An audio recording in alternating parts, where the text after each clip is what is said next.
tekera abaana era baba planning batwala bweru. So kati womala mutu seweru akola atya mu mbeera ngeno kubanga tagenda kusasula buli omu buli kimu bakimukolera bino byekolera. Buterevu nkwaniriza nate ku Focus TV. Thank you so much wali kuberanga olaba wali kuberanga ogoberera ate nabakusubscribinga nkusaba mukwano subscribinga. Otherwise nze ade Wilberforce kimwe muyanja and of course Samuel yagekuletedde gego agaba naffe abawangalira mu US oba mu United States of America omuzira ogwabakubye omuzira ogwabakubye mwibuna abana Uganda abatawa olwebyo byabatuusiddwako. Tugenda kulaba story eno tugitemeteme tumanye biki obolyawo ebiseera nga bino basurvivinga bitya bintu ki ebiba ebinza okubanga bisanyalala mu kaseera kati ak'omuzira. Wali Uganda tulina omuzira gwe tuwooza nti gutukuba naye okusinziira ku muzira ogukuba abasajja bali tetulinaako yadde even kakwota akogwo omuzira ogukuba abantu bano. Otherwise tova ku Focus TV katuve kuona katini tukome. Buli omu mu bulamu alina ennaku ez'ekijjukizo. Kati nno Focus TV yange bazze okufuula ennaku zo ez'ebyafaayo. Bakwata vidiyo n'okuba ebifaananyi ku mikolo gamba ng'okwanjula, embaga, graduations, okukyala. Bano nno tebakoma okwo. Aba Focus Group yange bakuguka mu kutimba, bakola keeki wamu ne juice omuwoomu. Nga kuno bagattako okukola graphics ne branding ow'ekitongole, company oba business yo. Era basange ku kitebe kyabwe ekikulu e Kampala ku Jesco Plaza. Oba basange ku office zaabwe awo ku Focus House Mutuba ne ku office zaabwe empya Kiboga mu Town Council ku 2nd Street okuliraana Smarton Hotel. Ebisingawo bakubire ku simu zaabwe 0757 133 162 oba 0789 020 gwaliko Facebook ne Instagram kebera Focus Group yange ate ku YouTube beba Focus TV yange. Bebannaffe aba Focus Focus Event Services bagamba nti bekwate bakolera omukolo gwo services zonna zoyagala baba zikutuusaako era mu bulungi ddala. Amawulire gano ga breakingiddwa nga omuzira mu sides America guyitiridde obungi. Actually gwamenye record okusinziira omuzira bulijjo ogukuba oba ogugwa. Kino nno kiribaawo ebiseera ebisinga kibaawo it is nga bw'olaba bwetwagibwako wano COVID kiwadde ne kijja. Abantu bano tebalina aba Focus tebabalabira ewala ebiseera embeera y'obudde naye amount oba omuwendo ogwa kugenda okujja guyinza obutategeerekeka. So oyinza osuubira nti omuzira yes gujja and they alert people because bo ensi zeewe zatusukulumamuko era zituli waggulu muko okusinziira wano ewaffe Uganda. Naye time come nti waliwo ogujja nga guli unpredictable nga kyemusuubira kisusseewo kwekyo kirina okubeera nga kijja. So mu nsi nga zino ez'abazungu bino bibabeerako era babisuubira naye kyekirungi ekiri ewaabwe kubanga omuzira bwe gujja guba gw'amaanyi. Kibuyaga wajja tsunami aba w'amaanyi. Amataba bwe gajja gaba g'amaanyi era gasaanyawo ebintu bingi nnyo. Omusana bwe gwaka guba mungi tuzo omuntu asigala e Uganda ebyaddala. Katabe story eya Loni makanika ono abeera mu nsi zeeyo eza America era ayinako byabaddawo obujulizi n'obukosefu bwe baatuusiddwako ku muzira guno. Tuva ku Focus TV. Olwaleero tukyaliddeko omu ku bannayuganda abalina business wano mu Boston okutubuulira engeri omuzira gye gumuyisizzaamu. Sino abadde agwa okumala kati ennaku 2 namba okuva Sunday okutuusa olwaleero era abannayuganda bangi abakoseddwa mu kaseera kano. Naye Roni ayina garage era makanika wano mu Boston agenda kubanga atunnyonnyola biki byayiseemu okulaba nga asobola okubeezaawo bizinesi naddala mu kaseera nga kano nga omuzira gugudde omungi ennyo. Tumusanze olwaleero abadde akuta ekitiyo nga asenda omuzira okulaba nga asobola okutereeza garaji ye okugizzaawo nga bwe yandibadde abannayuganda baleke bajje baleete emirimu. Katubulire engeri olunaku gye lutambuddemu.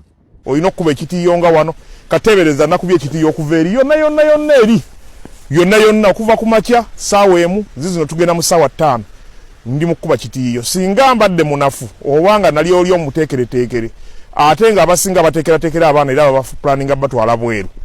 so kati bw'omala omutuuseewo lwakola atya mu mbeera ng'eno kubanga tagenda kusasula buli omu buli kimu bakimukolere bino obyekolera.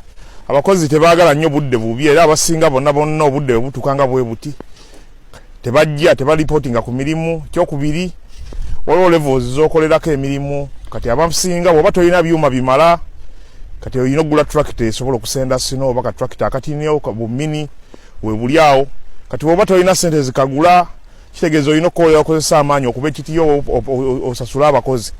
Ne budde buno buba buzibu nnyo bwakazigizigi kubanga abakozi tebalabika abakola emirimu nga gino egy'okushavolinga sino. Bennyini kati ababadde batuyambako abasipaana omusajja yagenze nga abatikka nga abazzaayo kati tuli mu mbeera tubeera mu ffekka. So buli muntu owuninga bizinensi kyangu naye bw'oba nga bizinensi yeetaaga okubeera ne parking lot ennene obuzibu nga buno ojja busa nga weewaawo baliwo abasenda naye era n'akasente era kaba kagenda kangi ate nga biruzi ziba zidduka nnyo.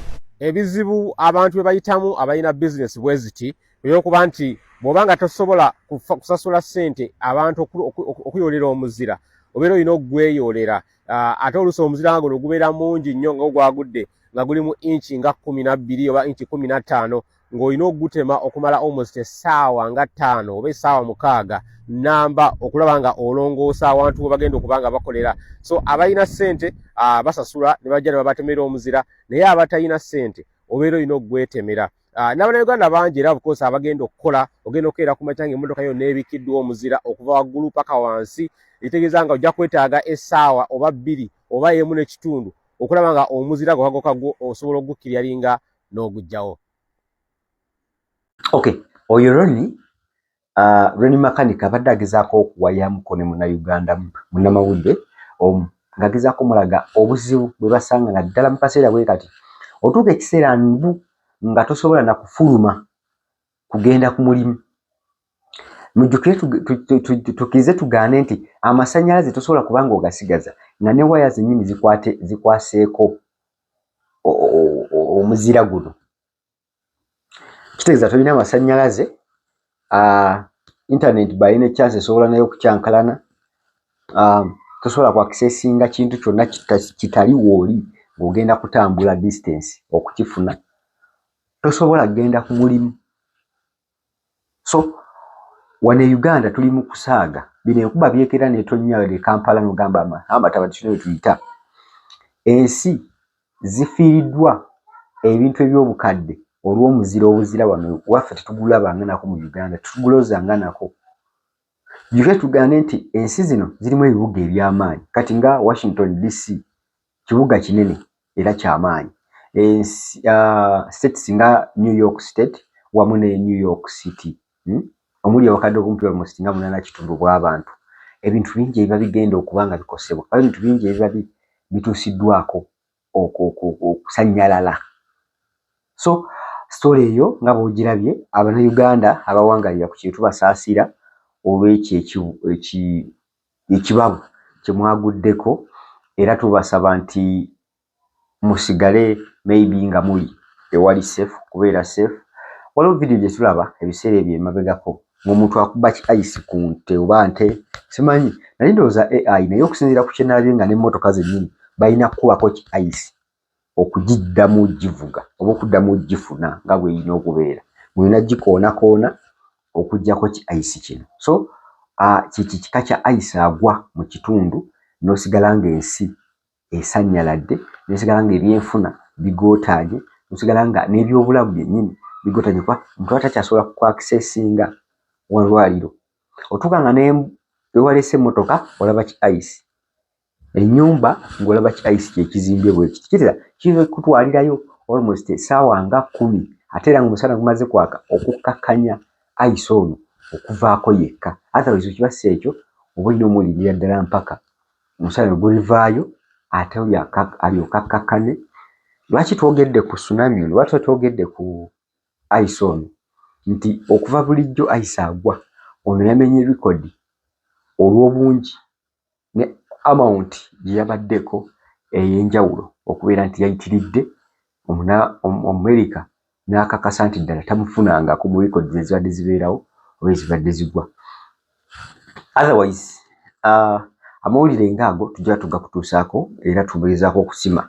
Twagamba nti Focus TV ejja kuwangaaga amawulire agensa omu n'okukyaliza abantu ab'enkizo abalina kye bakoze oba abalina kye bagatta ku bulamu bwaffe obw'enjawulo oba obwa bulijjo abalina bye bongeddeko naffe. Otherwise tuva ku Focus TV nze Ade Wilberforce Kimuyanja nkujjukiza okusubscribinga, nkujjukiza okulayikinga, okusharinga, tubeere nga tutambula mu maaso ffenna era nga tukkiriza nti bwe tukola kino tubaako ebyenjawulo bye tukola bye tumanya era bye tuyiga.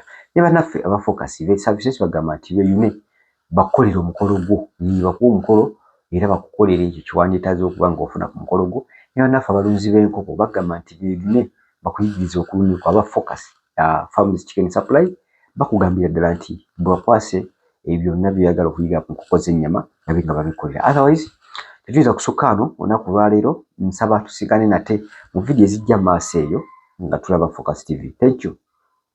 Kusubscribinga ku Focus TV yange bingi